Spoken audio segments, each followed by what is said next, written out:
This short presentation is part of the CQFA approved Check Pilot course. It presents the latest information available regarding Groups 1, 2, and 3 of the Canadian Instrument Rating.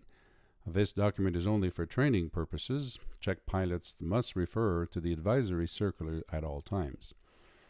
In 2007, Transport Canada began assessing the conversion of the instrument rating to a non-expiring qualification. It was determined that associated risks could be mitigated to an acceptable level by introducing certain blended recency options, including the introduction of an instrument proficiency check. In order to understand well the new instrument rating validity provisions, let's describe what they were until the global exemption. To skip the historical review of the IFR validity period, you may fast forward to 5 minutes and 30 seconds on the progress bar.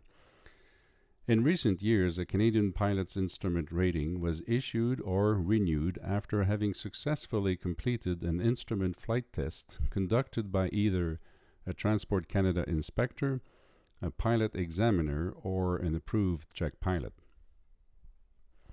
With a valid pilot medical, the INRAT exam successfully written within 2 years, and a signed recommendation from a flight instructor or a training pilot, a Canadian airplane pilot was eligible to take the initial instrument flight tests according to the conditions set in TP 9939 Flight Test Guide, and in the case of a flight test leading to a PPC IFR, in TP 14727 Flight Test Guide, PPC, and Aircraft Type Rating. Successful instrument or PPC IFR flight tests were recorded on the appropriate flight test reports and sent to Transport Canada for review and process. The examiner would locate the first empty square of the pilot license booklet and write the rating, group, date, and sign. Transport Canada would collect $30 and then would print and mail a sticker confirming the instrument rating issuance.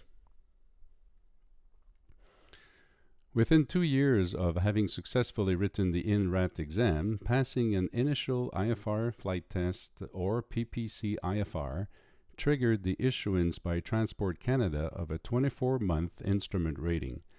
That rating was valid up to the first day of the 25th month following the date of the flight test. At any moment during the valid instrument rating period, a recurrent IFR flight test could occur and, if successful, renew the instrument rating for another period of 24 months. In the example shown on the screen, the recurrent IFR flight test occurred almost a full year before the instrument rating expiry date. In such cases, when the flight test was earlier than 90 days prior to the expiry date, the new validity period was calculated from the flight test date. Not being able to append the new 24-month period at the end of the active period meant that the net extension of the rating was much less than 24 months.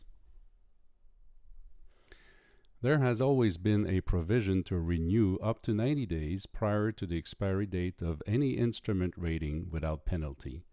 So, when the recurrent IFR flight test occurred within 90 days of the expiry date, the new validity period was simply added to the active period. In other words, the new validity date would keep the anniversary date of the previous rating 2 years later. This would make the new instrument rating valid for 24, 25, 26, or even 27 months.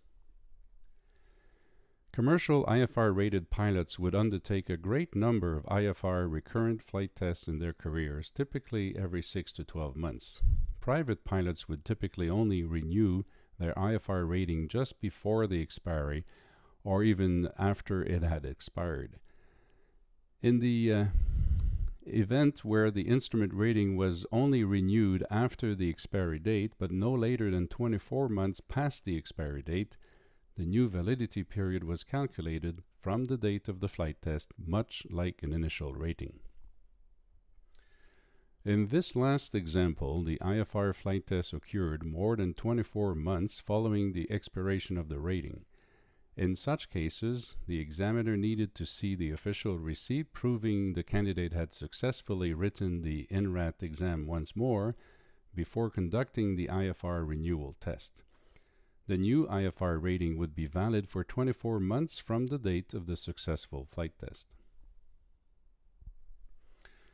On September 16, 2015, a global exemption was signed to address the Instrument Rating Validity Period and renewal requirement set in CAR 40148, which states that instrument ratings can't exceed 24 months, and in CAR 40149, which states that the minister shall renew an instrument rating in accordance to the personal licensing standard. Instrument proficiency checks can now be conducted by a foreign examiner similar to a PE or ACP from a contracting state or a Canadian Forces instrument check pilot if the candidate is a member of the Canadian Forces. Today, within 2 years of having successfully written the INRAT exam, passing an initial instrument proficiency check triggers the issuance by Transport Canada of an instrument rating without an expiry date. The new recency provisions require a recurrent IPC or PPC within 24 months, day for day, to maintain the IFR privileges. At any moment during the valid instrument rating period, a recurrent IPC or PPC renews the instrument rating for another period of 24 months.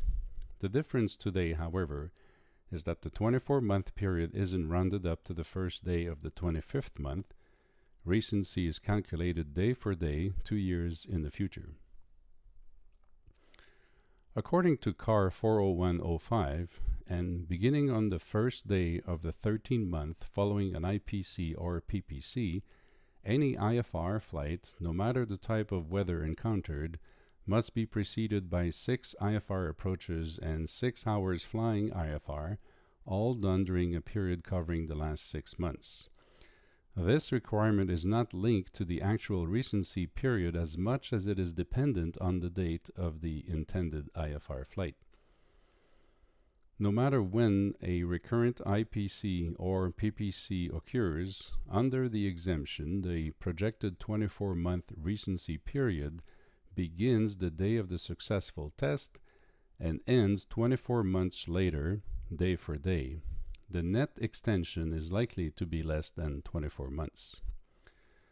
The new rules don't allow to renew within 90 days of the expiry date to keep the anniversary date anymore. A new midpoint is also calculated 12 months after the recurrent IPC and so on. When compared with the traditional regime, while a pilot had to pay $30 at each event, today only the initial rating is paid to Transport Canada. Before the exemption, all pilots had to be flight tested in Canada by a Canadian examiner. Today, pilots may maintain their instrument rating by undergoing tests outside of the country. Non-active pilots were prone to lose their IFR competency between flight tests 24 months apart. Today's recency rules motivate pilots to maintain their skills and knowledge. Failure to meet the standard meant the pilot's instrument rating was suspended. Today, failure to meet the standard simply means the rating is not renewed. A pilot with an expired instrument rating for more than 24 months had to take the INRAT exam once more. Under the new rule, the INRAT exam is good for life if the pilot has had an instrument rating.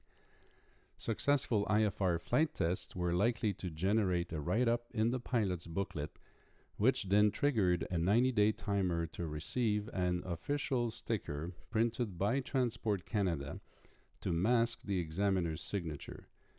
Today, instrument ratings are confirmed using date-free stickers, and no more write-ups are done by examiners, no matter the outcome of the flight tests, except an initial rating. Before, all failed flight tests were reported to Transport Canada via the test report forms and sent to Transport Canada without delay. Today, initial IPCs are reported as failed for Transport Canada needs to acknowledge the failure and send a refusal to issue letter. Failed PPCs are always reported. After failing any IPC or PPC, all pilots could exercise their rights to the Transportation Appeal Tribunal of Canada. Today, instrument ratings are never suspended, so fewer procedures are filed at TATC. There's much more in the advisory circular than this tutorial covered. Please read the AC 401-004 Issue 2 by downloading it from the Transport Canada website. And let's go have a quick look. This is tc.gc.ca. We go on the English side, Airline and Aviation Operations, veer to the right, Civil Aviation Directorate. So 2 menus down, you get the Online Reference Center. This brings you to the pyramid page where you find the advisory circular link right in the pyramid, as well as underneath in text form.